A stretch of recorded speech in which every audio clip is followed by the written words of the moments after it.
Okay, Assalamualaikum dan salam sejahtera. So, hari ini kita akan masuk bahagian yang terakhir untuk chapter 6 iaitu Heat Energy Application.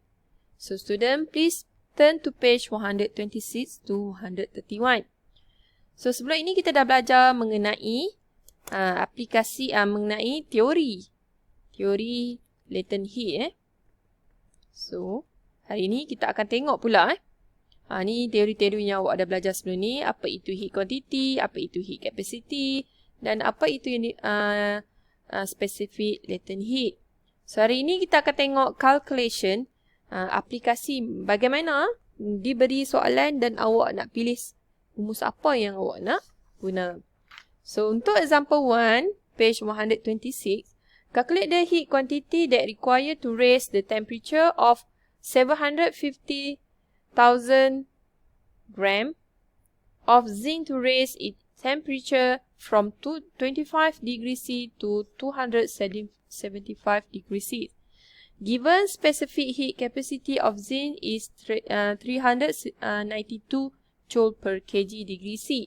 So, specific heat normally akan diberi dalam soalan. So, ini specific heat capacity ni kita akan bubuh dia sebagai C lah. So, ini C. So, kita underline apa dia minta. Heat quantity. Lepas tu dia bagi kat awak mass. Dan temperature 25 ke 275. So, dalam rumus heat quantity, apa dia rumus dia? So, Q is equals to M kecil, C kecil, perubahan theta. Ataupun awak boleh tulis perubahan T. Perubahan temperature. So, theta, perubahan theta ni maksudnya perubahan temperature lah. So, M, berapa M? So, M diberi di dalam, M adalah, M sama dengan 750,000 gram. So, convert kepada kg, bagi 1000 akan dapat 750 kilogram. So, kita guna unit kilogram. So, M is equal 750. C dah diberi 392. Dan bagaimana nak dapat perbezaan suhu? So, nak dapatkan perbezaan suhu, awak ambil besar, tolak ke kecil. 275 tolak 25. So, dari sini, tekan ke kereta, awak akan dapat 750 darab 392 darab dengan perbezaan suhu. Dan akhir sekali akan dapat 73 juta 125,000 joule. So, dia punya jawapan awak boleh biarkan begini ataupun awak nak convertkan kepada kilojoule. So, tiada masalah lah. Boleh juga. So, kita pergi. Example 2. 117 joule of energy is required to raise the temperature of aluminium from 20 degrees C to 40 degrees C. Calculate the mass of aluminium, which the specific heat capacity is given 913 J over kg degree C. So, ini unit dia sebenarnya. So, yang dia bagi ini kat awak adalah C. So, dalam soalan ini, apa yang dia minta, dapatkan apa? Mass. Tapi dah diberi kat awak, apa yang diberi? Dah diberi energy. Heat lah maksudnya. Sini dah diberi Q. Dan 20 to 40 ni, ini adalah perubahan suhu. So, perubahan suhu awak dah dapat. So, dapatkan mass.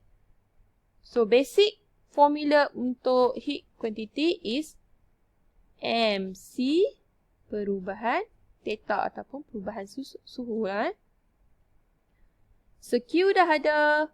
M yang awak kena cari. C dah ada. Ini pun dah ada. So, dapatkan perubahan suhu dulu. So, perubahan suhu sama dengan apa? 40 darjah Celsius tolak 20 darjah Celsius. So, you akan dapat 20 darjah Celsius. So, untuk dapatkan M saja, So, kita tahu basic formula Q, M, C, perubahan theta kan. So, nak dapatkan M saja. M saja sama dengan C bahagi ni. Ini pun bahagi dengan Q. So, sama dengan M equals to Q. M pergi sebelah jadi C pergi sebelah, sorry. C theta. Theta perubahan perubahan temperature. So, Q is 170 joule. So, kalau dibagi kilojoule, awak kena tukar kepada joule lah. So, C adalah 913 dan perubahan suhu adalah 20. So, dengan menggunakan kalkulator, lastly, the answer awak akan dapat 6.407 times 10 kuasa negatif 3. Unitnya adalah kilogram sebab mass kan. So, unit adalah dalam kilogram. So, itu aplikasi daripada formula ini. Sebenarnya dia mudah. Chapter ni yang paling mudah untuk awak buat sebab dibalik-balik itu sajalah dia punya aplikasi kan. So, example 4. Dalam example 4 ni, ini diberi sekiranya ada perubahan.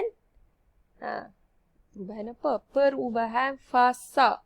Maksudnya, daripada beku kepada cecair, daripada cecair kepada gas. So, bila ada perubahan fasa, awak kena dapatkan latent heat.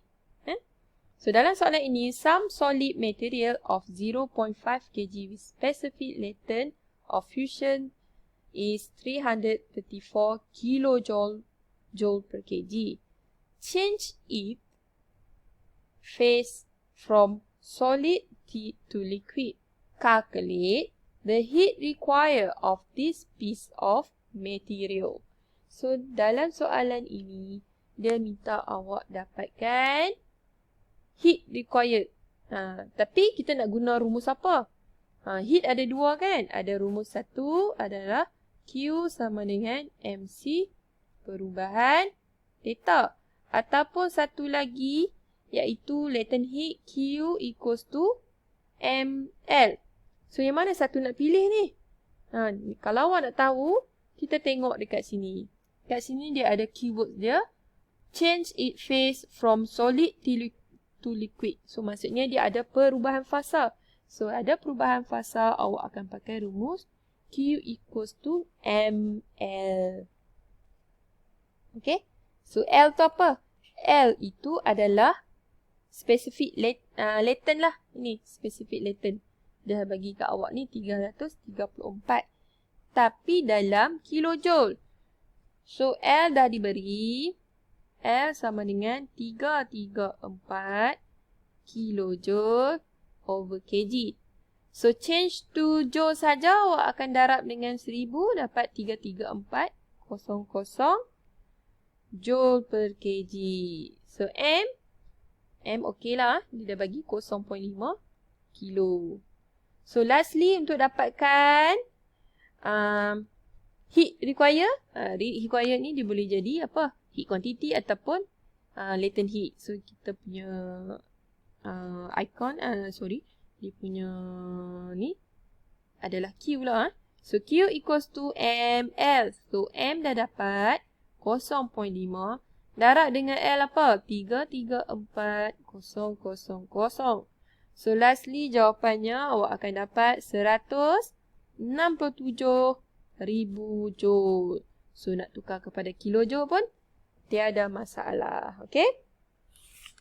So, next kita akan tengok problem involve the specific heat capacity C and specific latent heat L. Okay? So, please refer page 129. So, dalam formula ini, kita kena dapatkan bagaimana aplikasi dia combine dengan quantity heat dan latent heat. So, dalam contoh 7 ni, what is the heat required to change 1.2 kg of ice? Kat sini ada ice pada suhu negatif 5 darjah Celsius to water at 30 degree C. So, kat sini adanya perubahan fasa dan dia minta ke awak adalah haba yang diperlukan untuk menukarkan dari ais kepada air. So, di sini kalau saya boleh lukis, so kita ada ais kan? So, this is ice. So, ais ni nak tukar kepada cecair. So, liquid So, ais diberi dalam 1.2 kg. Dan suhu ketika ais ni adalah negatif 5 degree C. And water is 30 darjah Celsius. So, between ni, suhu negatif 5 ke 30, kita akan ada satu tanda arah dia iaitu 0 darjah Celsius kan? Maksud ini di perubahan dia. So, bila berlaku macam ini, awak akan ada 3 keadaan. Di mana, keadaan yang pertama, ketika ais ini, awak kena kira menggunakan rumus QMC theta. Okay. Kemudian, ketika ni, tengah-tengah ni, antara pertukaran fasa ni, awak kena pakai rumus apa? Latent heat lah. Q equals to ML. Dan akhir sekali, buat pakai rumus Q sama dengan MC theta. Sebab ni, masa ni ketika cecair. So, Q1 dekat sini lah. Ni Q1, Q2 dan Q3. So, Q1 awak akan pakai rumus MC theta di mana M dah diberi 1.2 dan C berapa? C diberi, dalam soalan ni dah diberi ketika ais 2100. Masukkan 2100. Darab dengan perubahan suhu. Perubahan suhu tu awak nak bagi suhu apa? Kena ambil suhu yang ini saja. Iaitu 0 ke negatif 5. So, 0 tolak dengan negatif 5 lah. So, akan dapat 0 tolak negatif 5. Kan? So, awak akan dapat 12,600 Joule. So, ketika Q yang kedua, rumus dia adalah ML. Masa ini ketika betul-betul pada perubahan suhu 0 darjah Celsius. So, suhu tu kita tak ambil berat lah. So, M dia adalah 1.2 and latent, spesifik latent diberi adalah 336. So, masukkan 336, 000. Ni 36.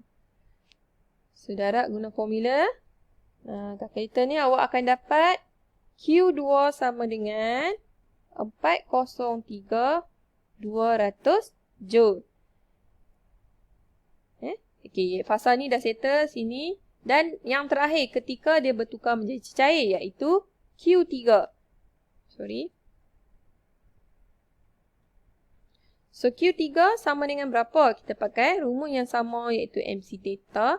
Di mana M, kita masih menggunakan M 1.2 dan C ketika cecair adalah 4,200. Kita pakai 4,200.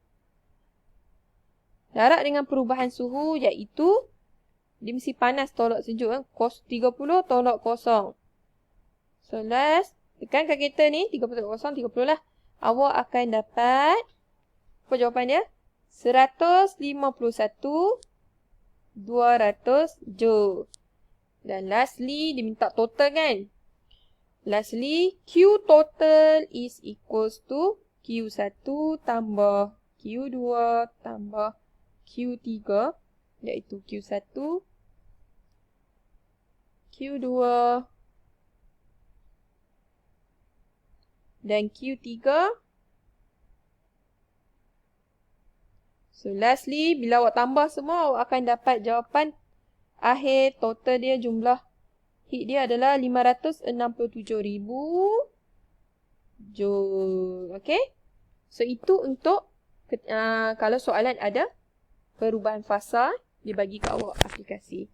So, next kita akan tengok thermal equilibrium. So, next video lah. Saya akan buat 15 minit. So, kelas, kita akan sambung lepas ni.